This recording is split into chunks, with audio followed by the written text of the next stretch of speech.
Warmbox offers several pricing plans to cater to different needs. Here's a breakdown of each plan, its features, pros and cons, and who it's best suited for.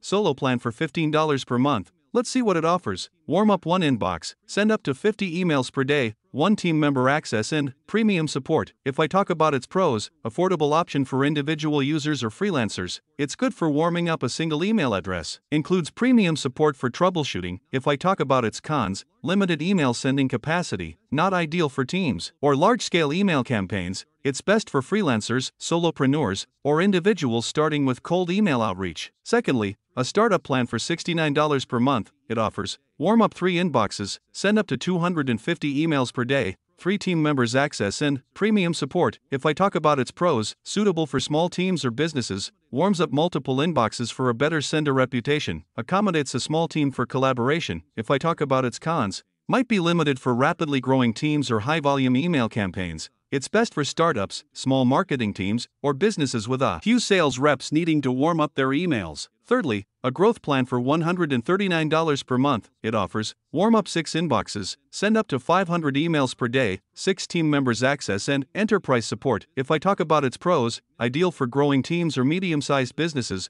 warms up a significant number of inboxes for improved deliverability, supports a larger team collaboration, includes a higher level of support. If I talk about its cons, it might be expensive for small businesses or those just starting out. It's best for growing businesses, marketing agencies, or sales teams with a larger volume of cold email outreach. Fourthly, team plan. It offers highly customizable plan based on your specific needs and enterprise-level support. If I talk about its pros, tailored solution for large teams or enterprises, maximum flexibility to scale email outreach and dedicated high-touch support. If I talk about its cons, requires contacting Warmbox for a quote, potentially at a higher cost. It's best for large enterprises, marketing departments with extensive cold email campaigns, or businesses with very specific needs. How many people will be using Warmbox? How many emails do you need to send daily or monthly? How much are you willing to spend on an email warm-up? Do you require basic warming up or more advanced features? By considering these factors, you can select the Warmbox plan that best suits your individual or business needs. You can use the link in the description to try Warmbox.